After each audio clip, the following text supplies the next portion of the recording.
Sometimes a photograph captures more than just a moment in time. It captures the final glimpse of a life that's about to vanish without a trace. These haunting images, taken by individuals who would soon disappear without explanation, serve as a chilling reminder of the fragility of existence and the mysteries that surround us.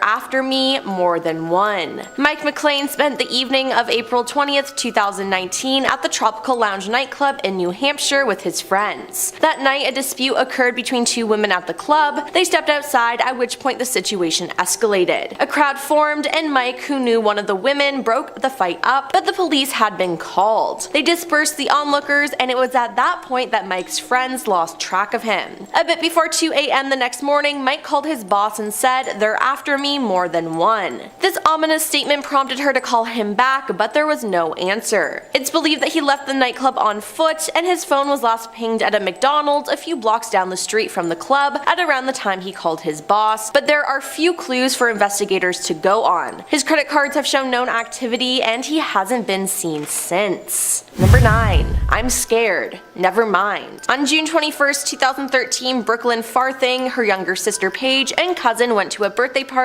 in a field. Paige and Brooklyn's cousin decided to leave the party early on, since she had made plans to sleep over at a home of a friend who was also at the party. However, when Brooklyn's friend decided she wanted to spend the night at a boy's house, the two argued and the friend left. Towards the end of the party, Brooklyn was seen leaving with two young men. One of the men was dropped off, and the other man took Brooklyn to his house. It was at around 4 a.m. on June 22nd that Brooklyn called Paige and asked if their cousin could come pick her up. However, the cousin had had too many drinks and was in no condition to drive. Now, Brooklyn didn't want her mother to have to come get her, so she called her ex-boyfriend. He agreed to give her a ride home when he got off work, and it was at this point the man who brought Brooklyn to the house left. Now, before long, Brooklyn's ex-boyfriend received several texts from her: "Can you hurry? Please hurry," and then "I'm scared." However, another text came in telling the ex never mind, and that Brooklyn was going to another party. He asked who she was going with, but there was no response, and Brooklyn hasn't been heard from since. Number 8.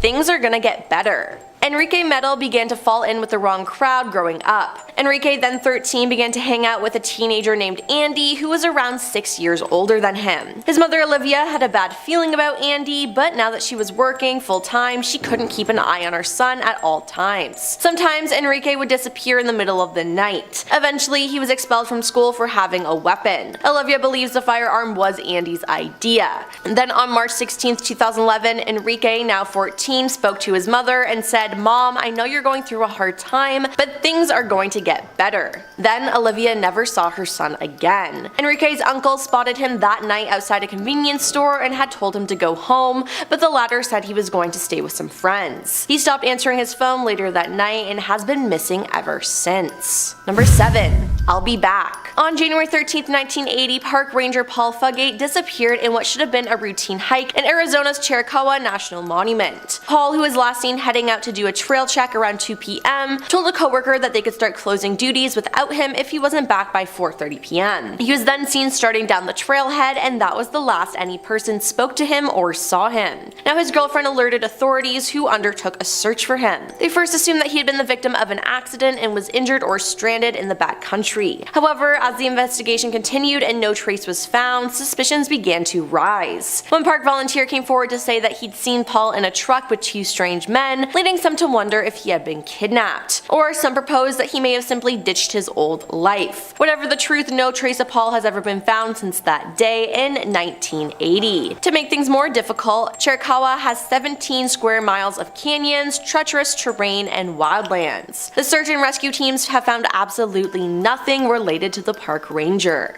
Number 6. Please call my husband when my body is found. One day, Geraldine Largay left a trail to use the bathroom and got lost. She knew the chances of her making it out of the thick Maine woods were slim, so she had been writing in her journal every day, and one of her final entries showed that she was resigned to her fate. When you find my body, please call my husband George and my daughter Carrie. It will be the greatest kindness for them to know that I am dead and where you found me, no matter how many years from now. Please find it in your heart to mail the contents of this bag suicide to one of them. Then her body was found more than 2 years later in a sleeping bag inside a zipped up tent. Text and journal entries revealed that she was alive for almost a month after she went missing. She tried on July 22nd to text her husband, who was meeting her at certain points along the almost 2,200-mile long trail, to get help, but the text didn't go through. She walked west and kept trying to send the message. 10 more attempts, the last one at 12:25 p.m., and she tried another message the next day, writing "lost since yesterday, off trail 3 or 4 miles, call police for what to do please XOX." It also failed, but she tried one more time with no avail. By this time, she had set up her tent nearly 2 miles from the trail. She had some food, water, and her camping supplies, and the journal that she wrote in each day. There were entries through August 10th, then nothing until the 18th.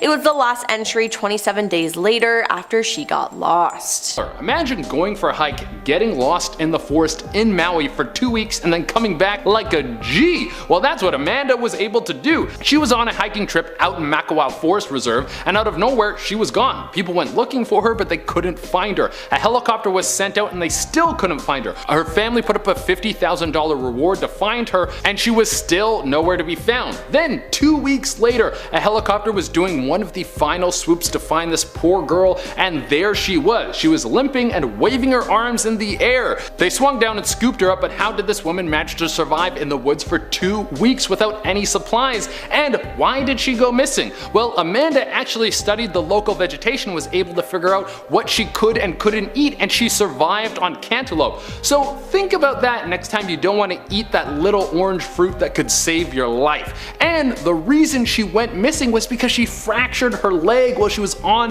the hike. I think it's safe to say that this lady is as tough as nails. Coming in at number 9, we have Petra Pisa. One day Petra just disappeared. She was gone and no one knew where she was. This was in 1984, so there weren't cameras on every street corner or any social media to try and reach out to her. Her family searched and searched for her, but she was gone and it seemed that she would never be found. She didn't pop up until 2015, so I think it's safe to say that this lady is one of the hide and seek champions of the world. The reason she was found is because she had a break-in and she called the police. When the police asked her for ID, she didn't have anything, and then the whole truth came spilling out. She had ran away years ago and just hid herself from everyone. When asked how she was making money, she didn't tell anyone anything, and when her family tried to reach out to her, she refused to talk to them or tell anyone the reason she ran away.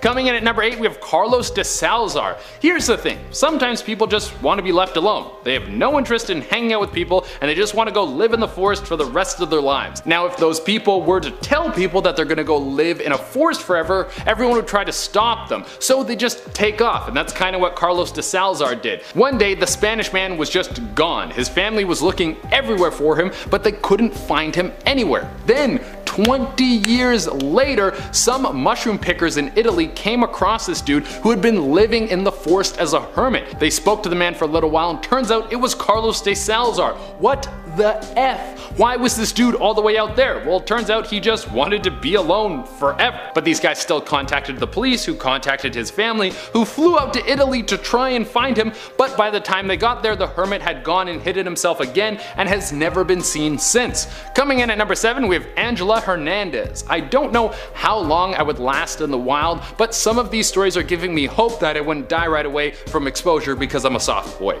Angela Hernandez was driving through California to visit some of her family. She was staying in contact with them, letting them know when she was on the road and when she was stopping off somewhere. Her family got worried when she stopped updating them, and then they got really worried when she never arrived, so a search was launched. A week went by without any contact with Angela, and people started to fear the worst. But then a destroyed SUV was found, and not far from it was Angela Hernandez. She was alive. She had driven off the side of a cliff and survived the crash, but she was too injured to move very far. She managed to salvage some material from her car to make a hose so she could drink water and keep herself from dying from dehydration. Coming in at number 6, we have Gabriel Mackey. All the evidence here pointed to Gabriel being murdered, but the story was even crazier than that. Gabriel called his wife in 1987 and told her he was on his way home and the two expected to see each other soon. He never showed up. The police went searching for him, but they couldn't find him. Then his burnt out car was found, and it looked like someone might have killed him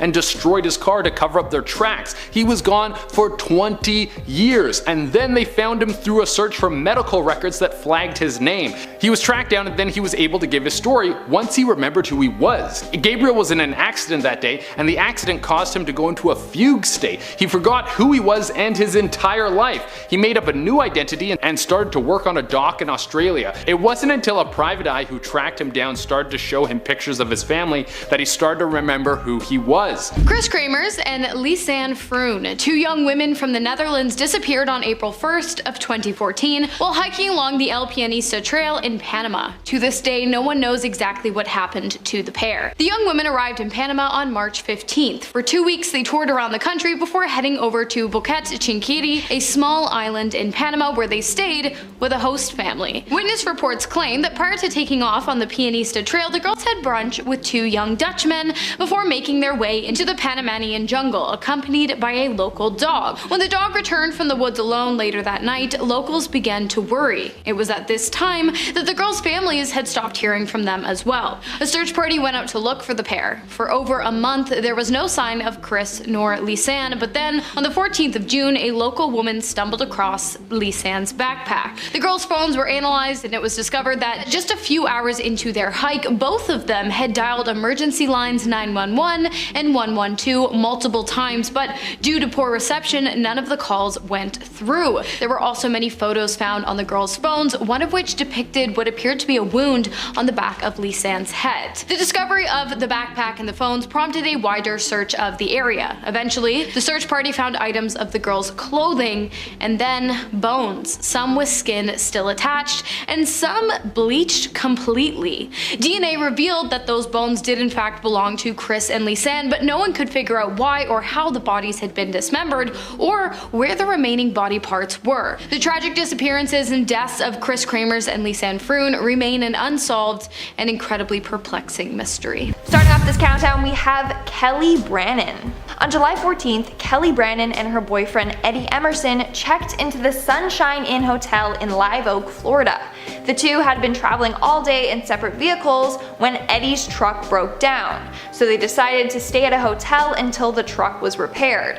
When the two first arrived at the hotel, they got into a bad fight over where their live chickens should sleep. Kelly said to bring them into the room with them, but Eddie said that they should just be fine outside. Eventually the two made up, but later that night the fight continued on and it got heated. This time Kelly stormed out of the hotel alone. That was the last time she was seen. Eddie went to bed, and just before 1 a.m. the next day he received a voicemail from Kelly saying she was getting into a car. Police are still trying to figure out whose car she got into.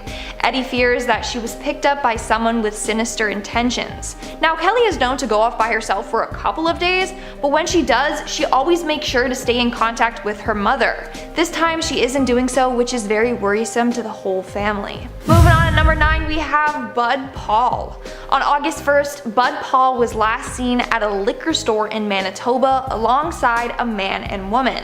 That was the last time anyone had seen him. On August 7th, he was reported missing, and the police were asking for help to identify the man and woman he was last seen with. On August 10th, they found his car. It had been burned. Then, almost a week later after his disappearance, Bud's body was found in a river. Just this month, the two individuals he was last seen with have now been identified, and the woman was arrested. Now, the RCMP are working to figure out what happened the day he disappeared and what the motive behind this crime was. Hopefully, they will have more answers soon. In our 8th spot, we have Chelal Gandhi. Back in September, an 83-year-old man named Chelal Gandhi went missing in Toronto, Ontario. He was last seen out for a walk around 5 p.m. When he didn't return home, he was reported missing. Police urged everyone to check surveillance footage of their homes to see if they could track down where Gandhi could be. A few days later, he was found at the Clairville Conservation Area. It was thought that he got lost on his walk and later died from the elements, which is incredibly sad. His body was found a couple of kilometers away from where he was last seen. 4, we have Veta Bford. On October 17, 2020, Veta Bford was dropped off at her job at Home Depot in Sacramento, California. Her shift was from 2 to 11:30 p.m., but when her mom arrived at 11:30, Veta never came out of her job.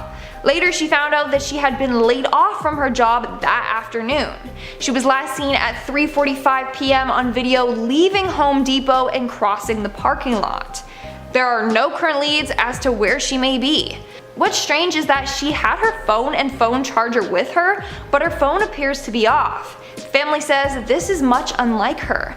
They said, and I quote, "What we don't understand is why she didn't call someone for a ride. She just walked out of the parking lot and that was it. We don't know where she would go or who she would meet. It doesn't make sense." Sadly, that is often the case with missing persons cases. They just don't make sense. And at number 6, we have the hike.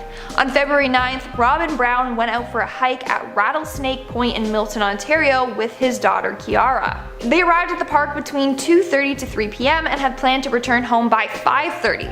When this did not happen, the police were called and they were reported missing. I should add that Robin and his ex-wife had shared custody of Kiara, and Robin had even abducted her before and refused to return her home. So when they didn't return home, Kiara's mom knew something bad happened to them. Later, their bodies were found at the bottom of a cliff. Police think they both slipped and fell, but the mother believes it was her ex-husband's doing. The homicide unit is doing an investigation, but it's not yet considered a homicide, but they're not ruling that out as an option. Starting off strong, we have Murphy's Cave, commonly referred to as Mark Twain Cave and the Lost Boys. Murphy's Cave, found in Hannibal, Missouri, was discovered between 1819 and 1820. The cave is 3 miles long with 4 separate entrances and 260 passages, along with a year-round temperature of 52 degrees Fahrenheit, 11 degrees Celsius, so pretty cold. 57 years ago, on May 9th of 1967, the group of 3,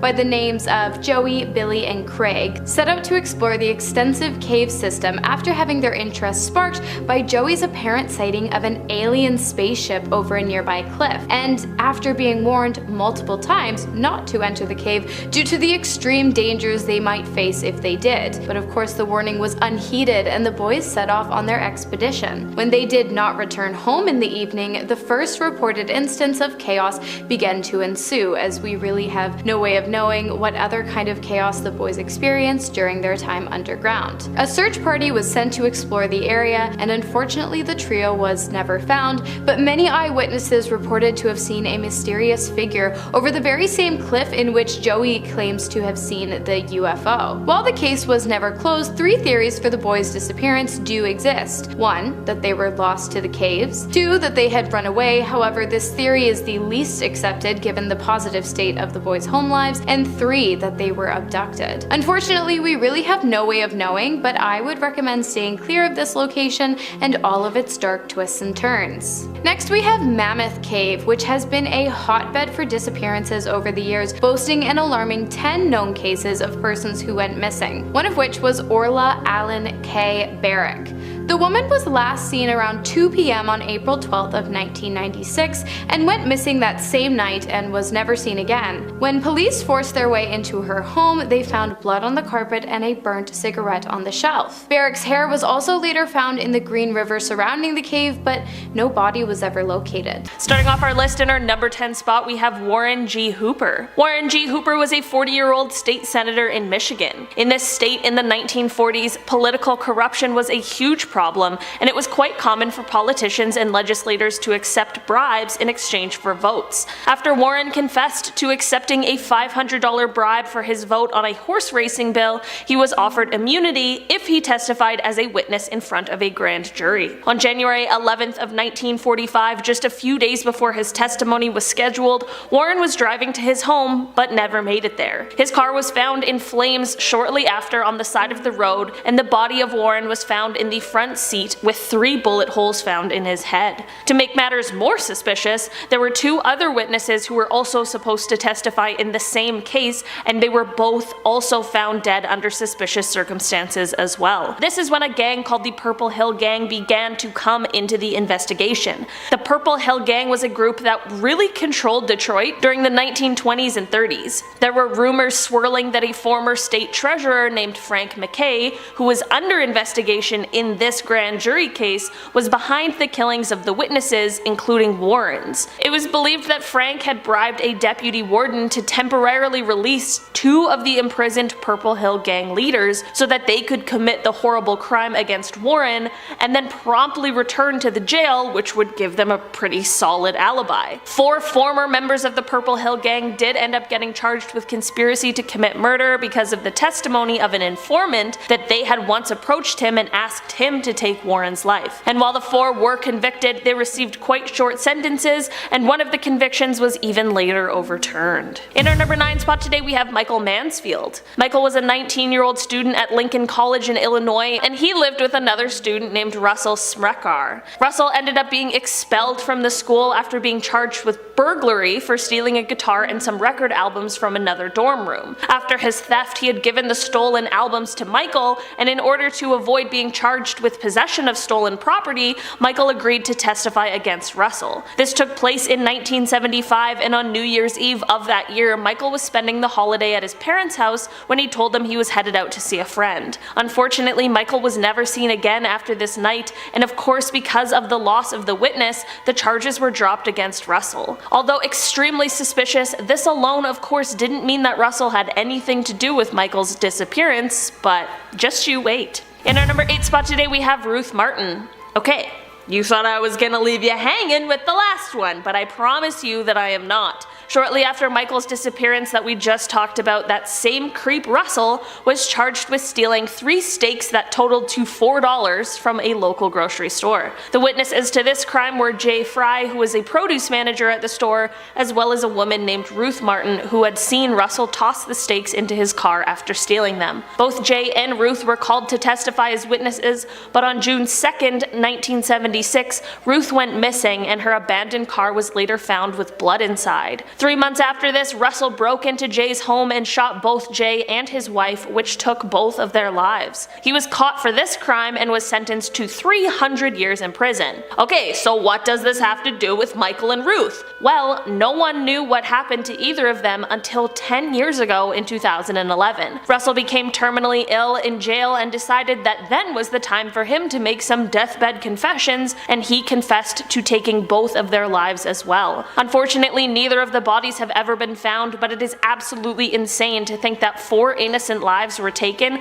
over some stolen records and $4 worth of steaks. In our number 7 spot today we have David Kelly. David was a nuclear scientist and weapons expert. In 2003 he had an off-the-record conversation with a BBC journalist in which he explained that the dossier that the UK government had created in reference to Iraq's nuclear weapons capabilities was actually falsified. Despite this being off the record, the conversation was reported widely and ended up coming back onto David. Just a few weeks after this, David went for a walk in the woods near his home, but he never returned. Of course, search parties were sent out to look for him after his family was worried when he didn't return, and he was later found dead, but the circumstances were quite mysterious. Just a small trigger warning before heading into this next part, as it was ruled that he did take his own life. It is said that David had taken coproximol, which is a painkiller, and that he had also severed his ulnar artery in his left wrist with a pruning knife that he had since he was young. This is obviously horrific, but not necessarily the most suspicious thing,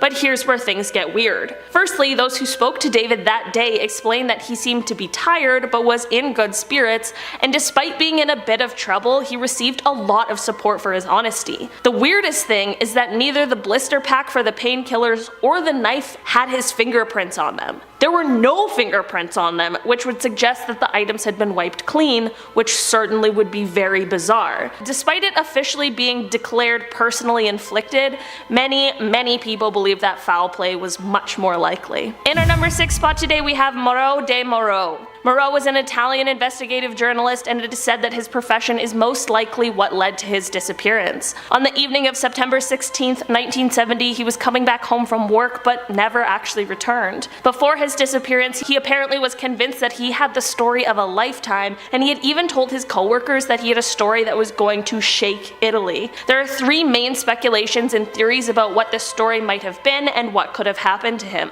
One theory is that the story could have been related to the death of a man named Enrico, who was the president of Italy's state-owned oil and gas conglomerate, Eni. The next was that his story could have been about finding a drug trafficking network between Sicily and the United States. And the final theory is that his disappearance might have been related to a failed right-wing coup that took place in the 70s. Despite extensive searches, he has never been found, and in fact, two of the main detectives who started the case both had their lives taken by the mafia. It is believed that he was the victim of what is called a lupara bianca, which is a journalistic term for when the mafia takes the life of someone in such a way that their body will never be found. Whatever story he was working on, we'll likely never know, and it's such a tragedy that his job he was so passionate about is what most likely led to his disappearance. In our number 5 spot today, we have Henry Baltimore Jr. In 1973, Henry was a 21-year-old honors student at the University of Michigan who had a very promising future ahead of him. In March of that year, Henry was unfortunately attacked inside of his apartment. Two men broke in and tied him to the bed before stealing both money and material items. Henry was reluctant to report this incident to the police, but did end up doing so. After this, a suspect named Roy Davis was arrested and charged with armed robbery, and Henry was scheduled to testify at his hearing,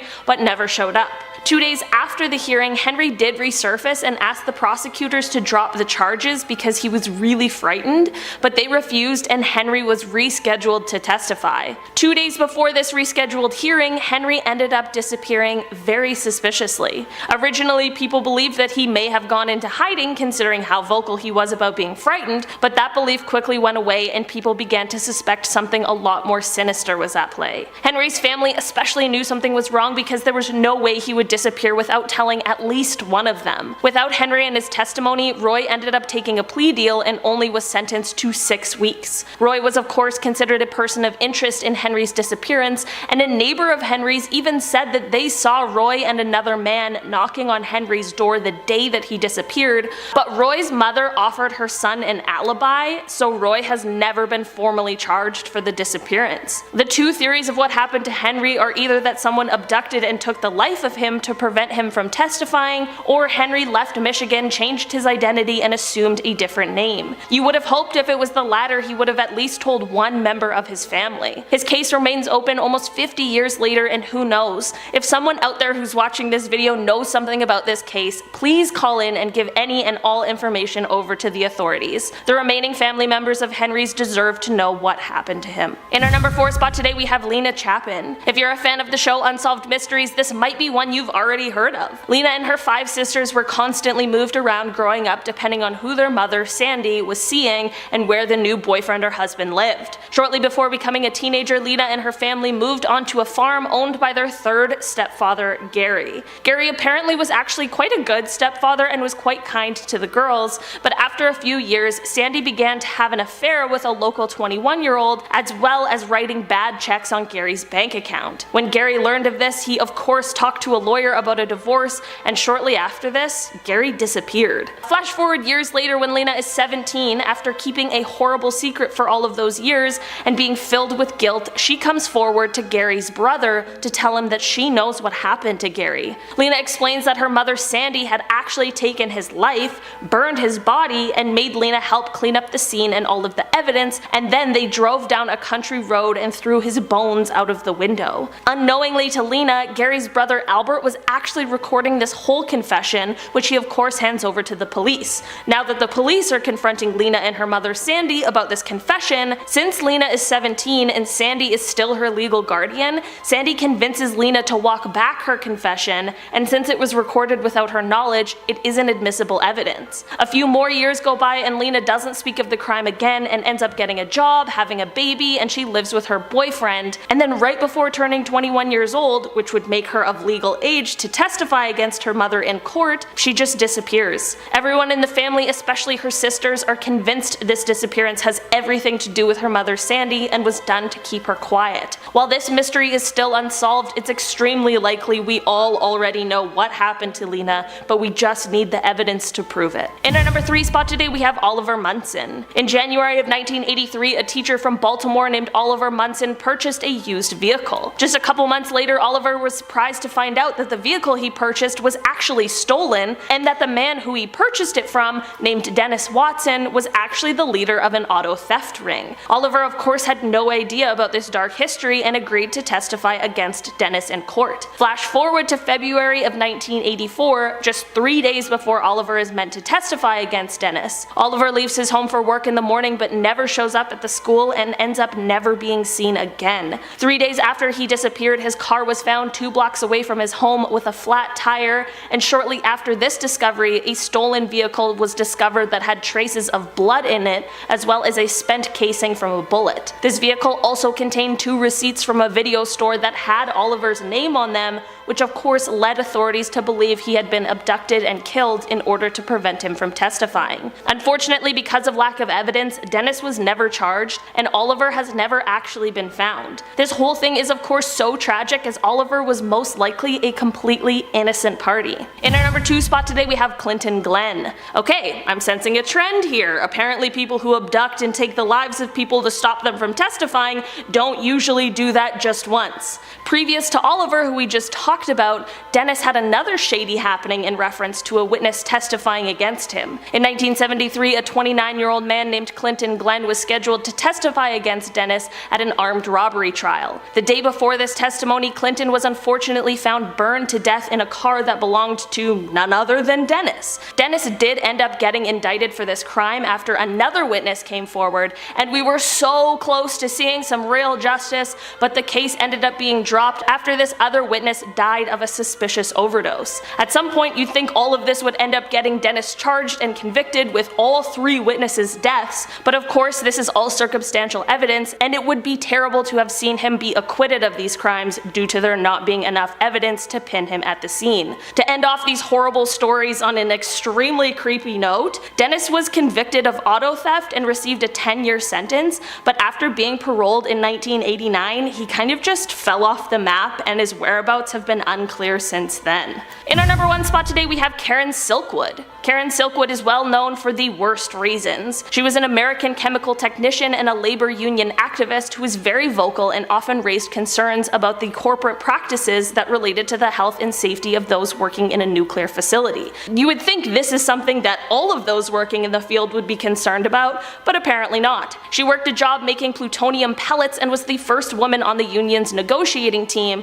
and after she testified to the Atomic Energy Commission about the things she was concerned about, it was discovered that she had plutonium contamination on both herself and in her home. Plutonium isn't an issue outside of the body, but can easily be ingested or inhaled, which is when it creates a major problem for humans. Karen was driving to meet with a New York Times journalist and an official of her union's national office after deciding to go public with some of her findings, and the people who saw her right before she left for this meeting saw her with a binder full of documentation of her findings. During her trip in her car there, Karen ended up driving off the road and striking a culvert, and this accident took her life. Here's where things get suspicious though. That binder I just mentioned was never found. It was said that Karen had fallen asleep at the wheel, and almost twice the recommended dosage of methaqualone was found in her system, but there were clear skid marks on the road which suggested Karen was trying to get the car back straight on the road, and despite the accident being entirely at the front of the car,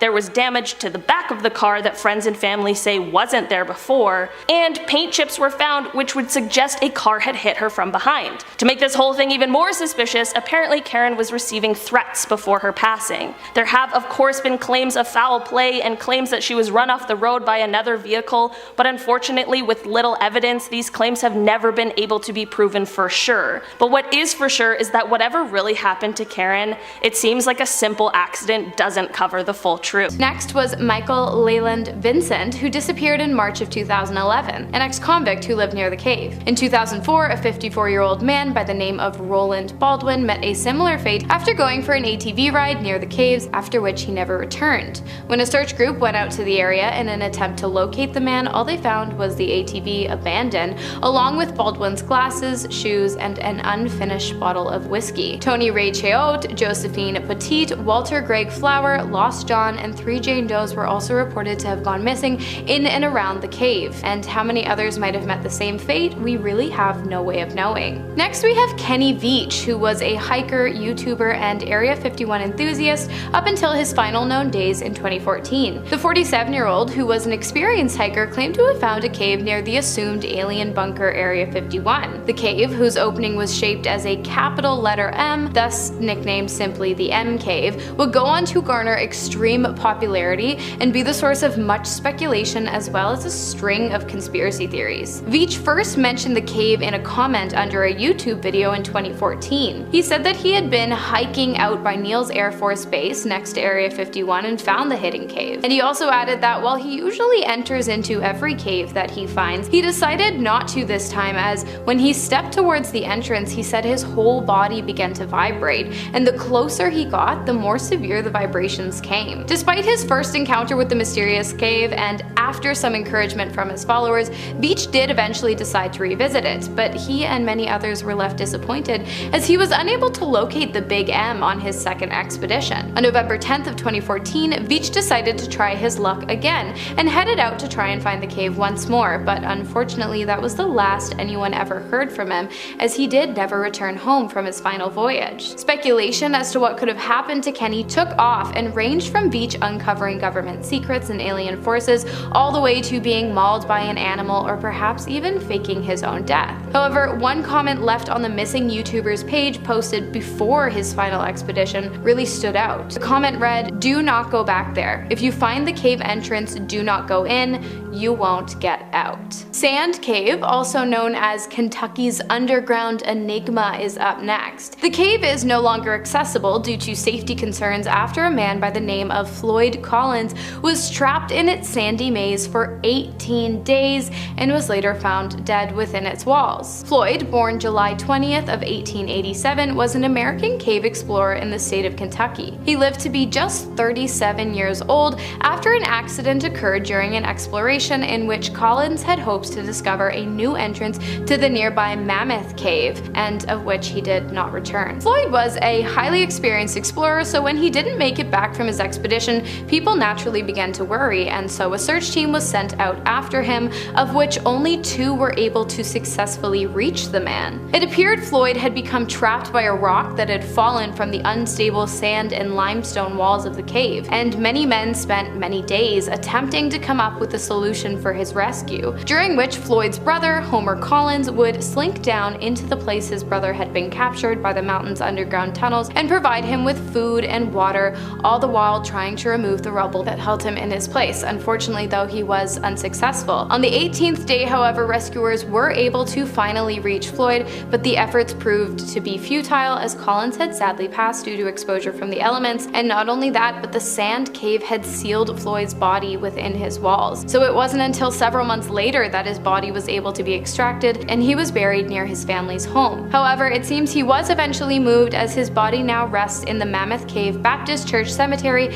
as a tribute to his work in cave exploration. Cathedral Caverns, yet another culprit for a life-threatening disappearance on March 22nd of 2000, when a young man by the name of Justin Lovett disappeared inside the popular tourist attraction located in Langdale, England. The entrance to the cave is an impressive 126 feet wide and 25 feet high and makes way to a 0.75-mile-long walking path. Inside the cave, you will find a frozen waterfall, and as you venture further, a giant forest of massive stalagmites protruding from the floors of the cavern. So while it is really no surprise that Lovett wanted to explore the cave, what was surprising was the fact that he didn't return home that night. Fearing the worst, his mother put together a search party to canvass the pitch-black cave for any traces of her son Justin, who thing in the darkness. Thankfully, after just 8 hours of having disappeared into the cave's vastness, Lovett was returned to his mother by a group of rescuers. He said the experience was a warning not to attempt something like this ever again without 3 sources of light and the accompaniment of another person. Next on the list, we have a vortex spring, an underwater cave system in the state of Florida, also the largest diving facility in the state. The site boasts multiple man-made caves as well as a cavern with depths of 115 feet, 35 meters. Snorkeling in the area is open to the public, but to dive into the tunnel-like cave systems requires both dive and cave certifications, both of which Ben McDaniels had previously obtained before taking his last known dive on August 18th of 2010. McDaniels, age 30, born in Memphis, Tennessee, was working on becoming a dive instructor in the hopes of opening up his own dive business. On the day of his disappearance, he had successfully completed a morning dive at a depth of 58 feet, 17.6 meters, after which he refilled his tanks in a nearby dive shop. Around 7:30, he began to attempt his second dive of the day, of which he unfortunately never returned. Left behind was McDaniels' truck, wallet, driver's license, dive logs, and a map he had made of the Springs cave systems. The last known person he had spoken to was his mother in a phone call before his descent. For months after the disappearance, dive experts searched the area except for an extremely dangerous area in the back of the cave system, and no body was ever recovered. The only trace of McDaniels found within the massive cave was 2 air tanks placed together near the underwater entrance, which seemed odd since generally tanks would be placed apart from one another as life-saving pit stops should a diver ever become low on oxygen when making their trip back up towards the surface. While Ben McDaniels is believed to have drowned within the cave, he is still classified as a missing person today. Okay, this next one is Barome Moor Cave. The cave was discovered in 1961 in Perry County in southeastern Missouri after a sinkhole revealed a natural underground tunnel system. When the cave was found, scientists discovered that it was home to several unique and uncommon species, including amphipods, cave salamanders, and grotto salamanders. Not only that, but footprints discovered in the still soft mud were determined to have been made from an extinct species of jaguar. On June 9th of 2022, a report was filed after a 13-year-old dog by the name of Abby went missing from a Missouri home located near the cave. It seems as though the animal had just vanished, as no trace of its presence could be detected anywhere in the area except for a few of her footprints near one of the cave's entrances. On August 6th of 2022, a recreational cave explorer by the name of Rick Haley visited the site in an attempt to map the cave, but he ended up with way more than he bargained for when he heard the sound of Abby's barks coming up through the walls of the cave. A rescue mission began that involved moving the dog through a 500-foot, 15-meter vertical climb through the tight walls of the cave. Now this one is a feel-good story as the rescue was successful and Abby was returned home after having been missing for just over 2 months within the tight confines of the cave. How she survived, we have no clue, but we're really glad that she's okay. The Chinhoyi Caves are up next. The beautiful caves located in A1 north-central Zimbabwe, which are made up of limestone and dolomite and contain a beautiful pool that goes 200 meters, 656 feet deep, were used as a hiding place during wartime in Africa. Not only that, but the caves are famously guarded by many spirits who are said to punish those who enter and do not comply with their specific set of rules for respecting both them and the cave. Some of these rules include explorers of the cave having to ask permission for entry, not being able to show panic or fear, nor being able to laugh while inside its cold walls, as well as not partaking in any mischief. The punishment for these offenses? One would disappear within the cave, never to be seen again.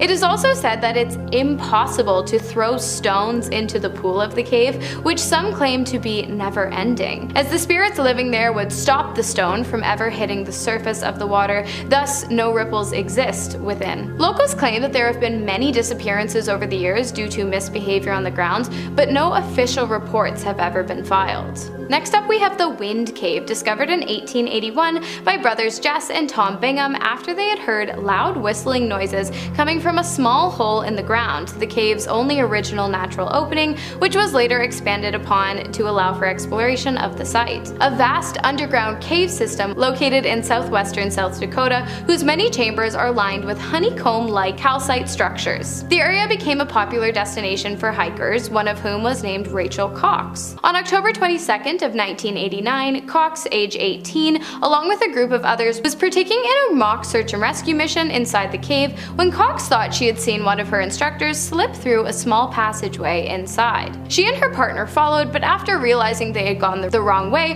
her partner slipped back through the hole from which he came. Cox waited, then decided to do the same, but suddenly her lamp went out. She stood in darkness, waiting for her partner to return, but after a few minutes, she decided she could just as easily feel her way back to the crevice and crawl out herself. Only she crawled through the wrong space and wound up even more lost than she had been just moments before. Over the course of her 36-hour disappearance, she became cold and desperate, cursing herself for being stupid enough to crawl into a crevice when her lamp was so low on fuel, and Cox even admitted that at one point she believed the cave had begun speaking to her. When she was finally rescued, she saw a bright light as a man with a big beard reached out his hand and asked, "Rachel, are you ready to leave now?" Rachel, exhausted, replied, "Are you God?" and then waited another 2 hours as the team of rescuers pulled her shaking, dehydrated, and weak from the cave back into the outside world. And finally, we have Ellisons Cave, the 12th deepest cave in the United States.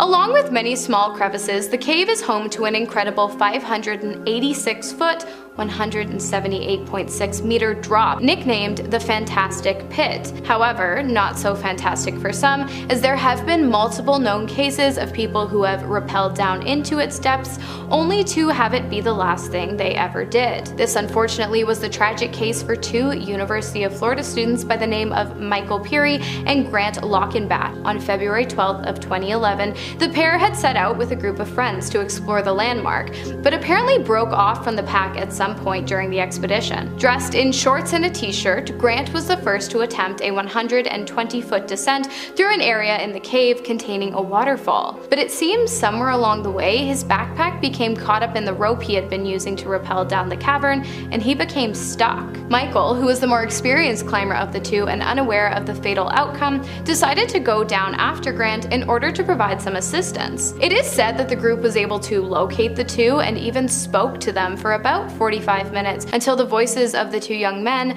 began to die out and eventually disappeared. The deceased were recovered and removed from the cave later that night, and while the cause of death was never officially declared, many believe that the two died of hypothermia due to extreme cold temperatures within the cave. The passing of Michael and Grant, along with many others within the parameters of Ellisons Cave, serve as a warning of the extreme dangers of cave exploration. In fact, a few years later, a group of YouTubers went back to explore the cave where the teens were lost and ended up finding another group of people stuck in the rappel. They saved them, but imagine if they weren't there. We're now at our 5th and halfway mark with Maricela Botello.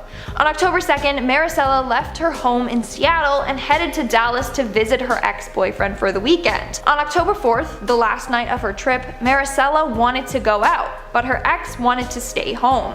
So she got into a Lyft alone and went to the entertainment district by herself. She was scheduled to fly back the next day, but she never made her flight. She never returned to her ex's home that night. By accessing her email, they discovered that she was at a bar just after midnight. Security footage from that bar shows her leaving with an unknown man at 1:15 a.m. That's the last time anyone has seen her. Her cell phone was last used at around 4 a.m. on October 5th and hasn't been used since. In our fourth spot, we have Sally Jane Damaris Smith. On September 25th of this year, mother of four Sally Jane Damaris Smith disappeared without a trace. Originally from Great Falls, it was thought that she was on her way to the Malta area before being reported as missing. As a result, police released a missing and endangered person alert. A couple of weeks later, on October 11th, Sally was found. Unfortunately, she was dead. Police found her body inside of a car in a storage unit. She had apparently died from drug overdose. They found a number of drugs in her system. But also she had left her car running, so it seems like if she didn't die from the drugs, then the carbon monoxide would have got her. Now what's weird is that I don't believe that the storage unit was even hers, so I don't know how she managed to get inside of it in the first place. At this time, police have ruled her death as a suicide, but there's some theories circulating that foul play was involved. Coming in at number 3, 3, we have Tristan Chaboyer. 24-year-old Tristan Chaboyer was last seen on the morning of September 4th. That day he had talked to his mom on the phone and she claims that nothing was out of the ordinary. That was until 3 days later when she had not heard from her son again. After going 3 days without being in contact with him, she reported him missing. Later, police found bloody clothes in a wooded area behind a hospital. DNA tests confirmed that it was Tristan's blood. Later, his phone was found in a different city. As of now, no other information on Tristan's disappearance is known, but the police have ruled it as suspicious. Moving on at number 2, we have Destiny Smothers. In early November, 26-year-old Destiny Smothers traveled from her home in Troy, New York to Queens, New York for a funeral. On November 3rd, she went out to celebrate her birthday with some friends. They went to a bowling alley. Later that night, she left with her boyfriend. But according to her boyfriend, on the way home they got in an argument and she got out of the car and walked away, leaving her personal belongings like her purse and ID behind. On November 5th, Destiny didn't arrive to get her clothes for the funeral, and that's when her family knew something was up and reported her missing. Again, as of now, police have yet to figure out what happened to Destiny, but her family said, and I quote, "She would have never walked away without her things, and in the middle of the night, it's not like her." So please better hurry up and get to the bottom of what really happened that night. And in our number 1 spot, we have James Allen White. On October 22nd, James Allen White and his husband Rusty Jenkins both got up early to go to the gym. They both left home at around 4:40 a.m. and went to their gyms. They both worked out at different places. When James wasn't home by 7 for his conference call, Rusty knew something was wrong and went out to look for him. Through surveillance footage, it was discovered that James left the gym at 5:38 a.m. and headed home. He stopped at 6 a.m. to get gas, and that was the last time he was ever seen. A week later, his car was found abandoned at the side of the road, but it was in the opposite direction from his house, so they don't know how it ended up there. Recently, police changed the search from want to locate to an endangered missing persons case, but since the investigation is still ongoing, they haven't shared as to why they have done this. We can only hope that James will be found and brought home safely. In 1990, a small group of fishermen went missing off the coast of South Carolina. It seemed as if they'd simply drowned, but then the families of the men began receiving mysterious phone calls. It was April 12th when the small ship, the Casey Nicole, took off from McIntosh County Pier in Georgia with 4 men on board. Billy Joe Neesmith was the captain. Along with him was his brother Nathan, his nephew Keith Wilkes, and their friend Franklin Brantley. But around 3 in the morning, Nathan got up to find that there was something very wrong with the boat. It wasn't smoothly gliding over the water, it was riding into it. The small crew realized that their boat was taking on water.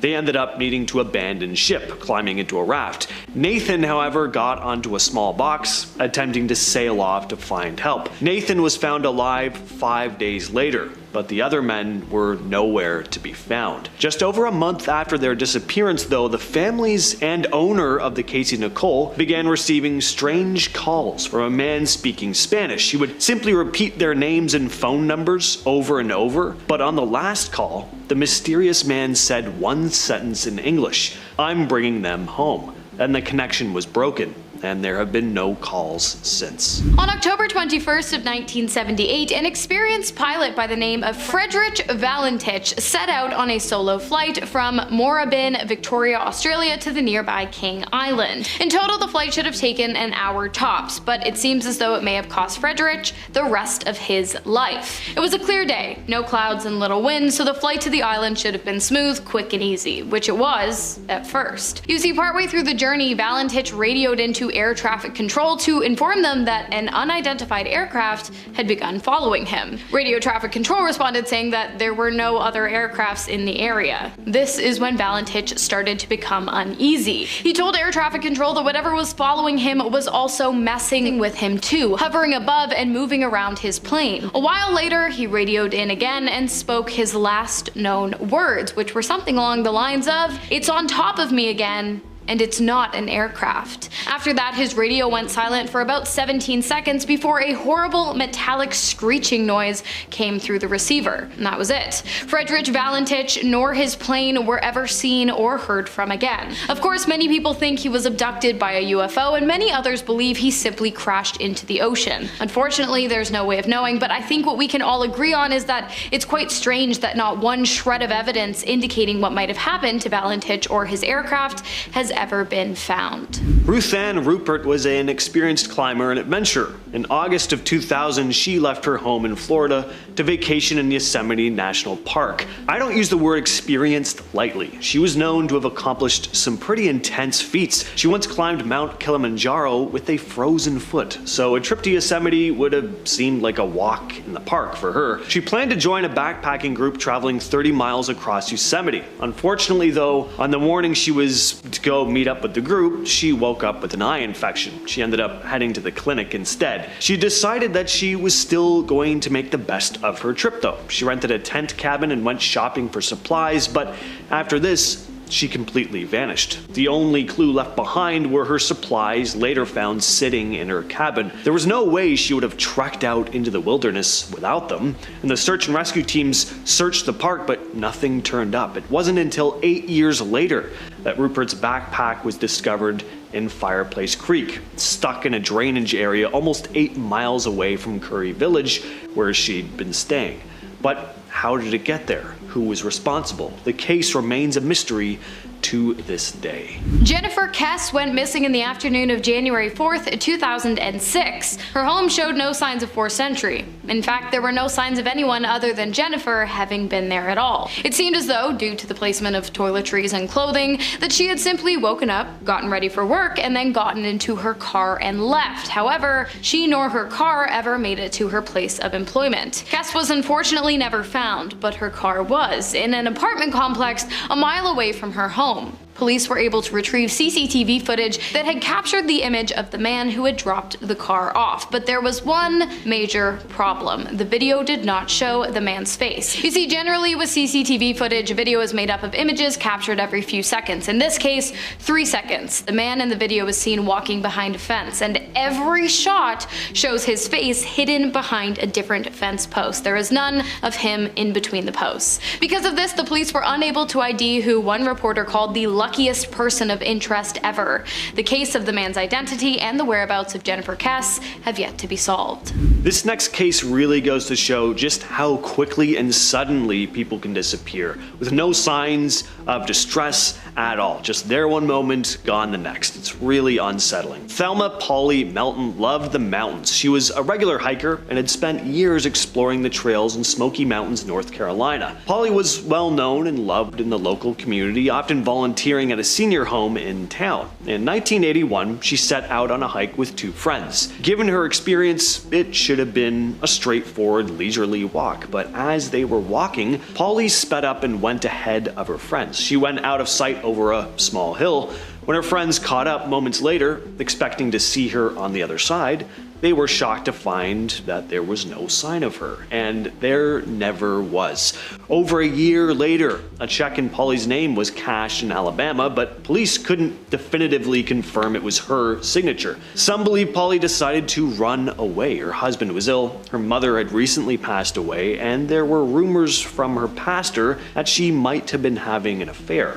Interestingly, the day before she disappeared, Polly asked to use the phone at the senior home where she volunteered, something she'd never done in her 4 years there.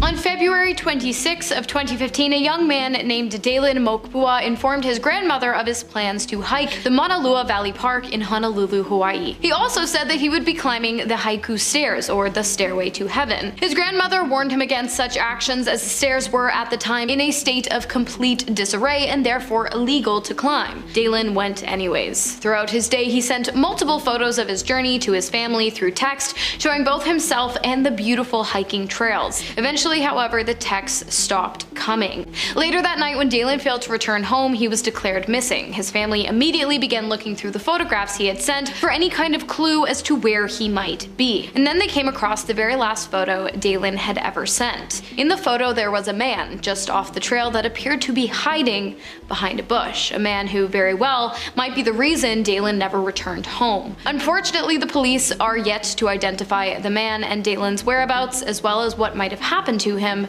remain a mystery to this day. Tara Calico was 19 years old when she went missing in Valencia County, New Mexico. On September 20th, 1988, she set out for a bike ride and never came home. Her family called the police and started a massive search, but they found no sign of her. Unfortunately, there just wasn't anything to go off, and the case went cold. But then disturbing clues started to pop up. In June of 1989, a Polaroid photo was found in a Florida parking lot showing a young woman and boy bound and gagged. The photo was sent to John Walsh's show America's Most Wanted, which aired asking the public for tips. Tara's mother saw the broadcast and was shocked. The woman in the photo looked just like her daughter, but police couldn't track down the subjects or the photographer of the photo. Then 2 years later, more unsettling photos surfaced, found at a construction site in Montecito, California. These photos showed a woman tied up who again resembled Tara. Her mother was convinced that it was her daughter, but unfortunately they still weren't able to locate who had taken these photos, and her case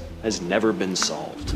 Kathy Moulton disappeared for the first time in 1971 and possibly once more in the 1980s. To this day, the whereabouts of Moulton remains an unsolved and incredibly baffling mystery. Now, on the afternoon of September 24th, 1971, Kathy Moulton was shopping with her father when she spotted a friend. With permission, the pair separated from Kathy's father and visited a nearby record store. They stayed there until about 5:30, which is when Kathy started walking back home. She was never seen again. Or was she? A few days after Kathy's initial disappearance, police received word that a woman matching Kathy's description had been seen in the passenger seat of a car being driven by a young man the night of her disappearance. Unfortunately, local authorities were unable to identify the man, and neither of Kathy's parents nor any of her friends could think of who it might possibly be. So of course the case went cold, but 10 years later, the police received their second lead. A local hunter in rural Maine called into the police station claiming to have found female human remains dressed in 1970s style clothing. But when the police arrived at the scene, the remains were nowhere to be found.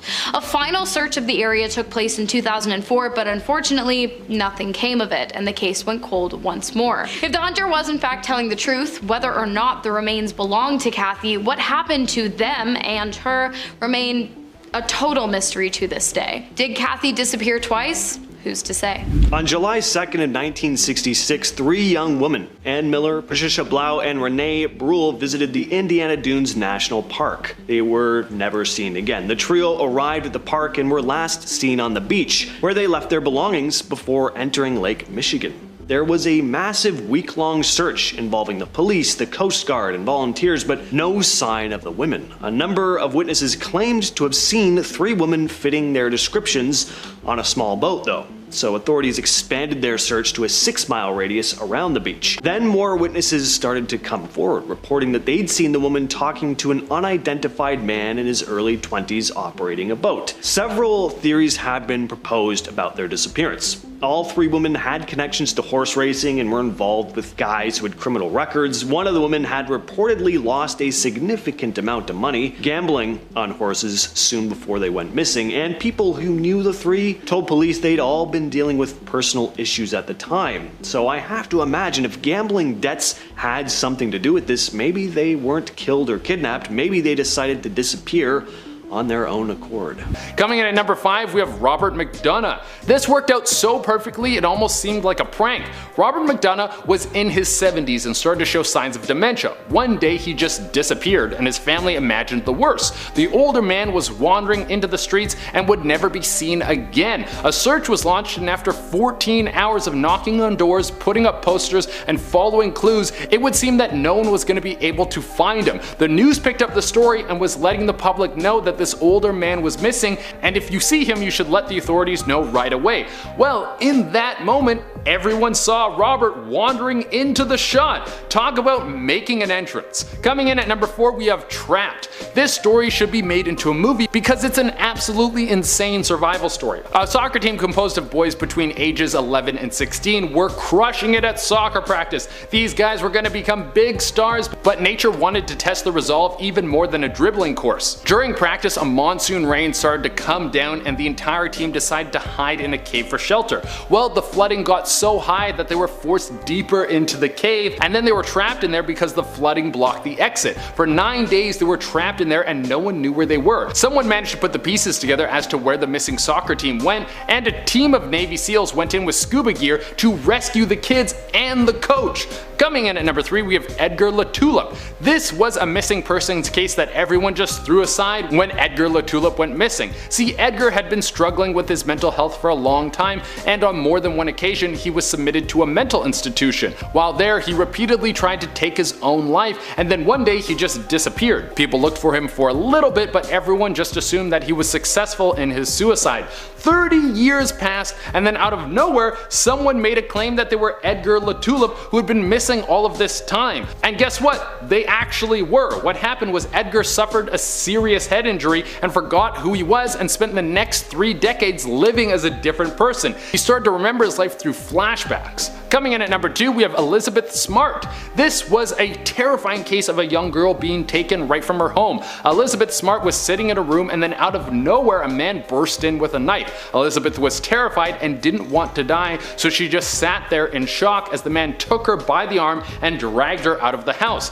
Next thing you know, this poor girl was gone. A search was launched, but no one could find out what happened to this poor girl. She might have been lost to the world forever if she didn't have one of the craftiest sisters of all time. Elizabeth's sister shared a room with her and was hiding under the covers when her sister was abducted. She managed to get a good look at the guy's face before he kidnapped her sister. This man was Brian David Mitchell. He was from the neighborhood and now his face was plastered all over the country. It took 9 months, but eventually the two were spotted together and Mitchell was arrested. See, Mitchell was starting a cult, and in his mind he wanted to take Elizabeth as his bride for his cult. He did horrible things to her while she was kidnapped, but thank God they were able to rescue this girl alive. And coming into the number 1 spot, we have Nguyen Thi Van. There's a lot of ways you can punish your kids, but be careful how you do it because sometimes the results can be devastating. Nguyen was living in Vietnam and her parents wanted to make her stop coming home late after school. Nguyen had a bad habit for staying out with her friends until the wee hours of the morning. This led to her parents locking her out, but she wasn't about to whine and moan. She went out and partied with some friends. On the way home, a woman offered her a ride, which she took, and then this woman drugged her. Nguyen woke up in China and then was sold to a strange man who took her for 21 years before she could escape. Number 5. I just want to talk while I have the chance. On August 9th, 2018, Matthew Weaver told his father that he was going out with a new female acquaintance. Matthew picked her up around 9:30 p.m. and dropped her off during the early morning hours of August 10th. Matthew then drove to an area in the Santa Monica Mountains. Near sunrise, he posted a Snapchat picture of a scenic view and is believed to have entered a hiking trail. A few hours later, Matthew's female friend received some strange messages. They read, like some crazy shh is going on, and I just want to talk while I have the chance. There was no further communication from Matthew. Now, Matthew's last known location, according to Snapchat and cell phone records, was near the Roses Outlook. At 1:30 a.m. on August 11th, several hikers in the area called 911 after hearing cries for help. Around that time, California Highway Patrol officers reportedly heard screams and possibly someone yelling, "He's got a..." Matthew's car was found near a hiking trail, but the keys weren't located until January 2019 when hikers found them a mere 25 feet from where the car had been. That same month, high-resolution drone photos of the area enabled Matthew's family to find a baseball cap and torn t-shirt they believe were Matthew's. Now, despite these strange clues, Matthew remains missing. Number 4. I'll tell you later when you call me, I'm so heated. On April 25th, 2009, Brittany Drexel sent a concerning message to her boyfriend moments before she went missing on a spring break trip in Myrtle Beach. I'll tell you later when you call me, I'm so heated, Brittany wrote in one message. In the hour before she vanished, she also texted with her friend about a pair of shorts she borrowed and made plans to meet at the hotel to return them. While Brittany does not respond to the messages, the documents show that her cell phone continued to ping off cell towers in different locations before dying at 11:57 p.m. Now, her body was found in early 2022, and Raymond Douglas Moody pleaded guilty to her kidnapping, taking advantage, and ending her life. Raymond alleged that Brittany voluntarily got into a car with him and his ex-girlfriend on the night of April 25th. The trio then drove to a campground, where he flew into a rage and ended the life of Brittany. Number 3. No, I need the cops. In 2013, Brandon Lawson was living with his longtime girlfriend and their 4 children. One night, Brandon didn't come home on the night of August 7th. This led to an argument with Ledessa, his girlfriend, on the evening of August 8th. He had dealt with issues in the past and had recently relapsed, so Brandon staying out all night was a cause for concern. At around 11:53 p.m., Brandon grabbed his cell phone, a charger, his keys, and his wallet and left with his pickup truck low on gas. At 12:38 a.m., he called his brother Kyle and said he'd run out of gas on Highway 277, not far from Bronte. Kyle and his girlfriend Audrey left to go get him gas. At 12:48 a.m., Brandon tried to call Ledessa again but got no response. At 12:54 a.m., Brandon made a discerning 911 call. Parts of the 43-second call were unintelligible. Brandon spoke of running out of gas and being in a field. He said he accidentally ran into some people before there was background noise that may have. The operator asked Brandon if he needed an ambulance. Amid intermittent background noise, Brandon first replied in the affirmative, but then changed his mind and said, "No, I need the cops." Now, Brandon did not respond to the operator after this, though the identified background noises seemed to get closer to him before the call ended. At 1:10 a.m., Kyle and Audrey found Brandon's truck. They called Brandon and managed to reach him one last time. Brandon said he was 10 minutes into the field and bleeding and implored his brother to get him quickly. The call ended and Brandon responded to no further calls or texts. Now, multiple searches for Brandon yielded nothing, and neither his bank account nor his cell phone showed any activity after that night. Number 2. No service in Yosemite. Gabby Petito and Brandon Lorry were fiancés traveling together on a van life journey across the United States. The trip was planned to last 4 months and began on July 2nd, 2021, but Gabby disappeared on August 27th. On August 27th, a text from her phone was sent to her mother, which read, "Can you help Stan? I just keep getting his voicemails and missed calls." Now, the message raised concerns because her mother said that Stan was her grandfather and that she never referred to him by his first name. The last message sent on August 30th simply said, "No service in Yosemite." Her mother expressed uncertainty about who sent these messages. Now, after Gabby's disappearance, Brian raised suspicion when he drove the van from Wyoming back to his parents' Florida home and refused to discuss her whereabouts. He was deemed a person of interest in the case and an arrest warrant was issued on charges of him making withdrawals using her debit card. He then left his home on September 13th and was reported missing 4 days later. On September 19th, Gabby's remains were found in Wyoming's Bridgerton's National Forest. An autopsy found that she died by manual strangulation, and after months of speculation around Brian's whereabouts and an extended search of the area around his home, his skeletal remains were discovered in a Florida park on October 20th. It was confirmed by an autopsy on November 23rd that Brian had died from a self-inflicted gunshot wound in the head, and the FBI later announced that he had admitted to ending Gabby's life in his notebook, which was found near his remains. And coming in at number 1, if I die, it may not be an accident. Susan Powell was reported missing in December 2009 when her and her family was living in West Valley City, Utah. That night, her husband Josh Powell claimed to have gone on a camping trip in the middle of the night with their sons. Susan, he said, stayed home because she felt tired. As soon as I heard he was back and Susan was not with him, I instantly said to myself, "What has he done?" Christy Helswell, Susan's friend, said. Susan would have never allowed him to ever take the boys out in the winter to the desert in the middle of the night. Never. I never believed his story at all. Now, at the bank in which she worked, inside a safe deposit box that belonged to her, investigators discovered a handwritten will and testament. In the will, Susan had written about how bad her marriage had become and that Josh had taken out a $1 million life insurance policy on her. If I die, her note said, it may not be an accident. This is our biggest piece of evidence, said the police. It's our last words. There was no doubt this document was authored by Susan. Authorities also determined that Josh had filed paperwork to withdraw money from her retirement account about 10 days after she disappeared. At the time of her disappearance, Susan's close friends said her marriage had been in turmoil for years and that she had even seen a divorce lawyer. In February 2012, Josh ended his own life in a house explosion during a supervised visit. Josh locked out the social worker from the home upon their arrival. Since then, Susan's case has run cold. Well, that's all for our list of the top 10 haunting last messages from people who disappeared. Which one do you think is the creepiest? Let us know in the comments down below, and don't forget to like and subscribe. I'm your host, Emily, and we'll see you next time. Peace. Want to see more videos like this one? Check out this video next. It's about the top 100 abandoned towns from around the world that were abandoned overnight. See you guys in the next video. What are you waiting for? Click the video now.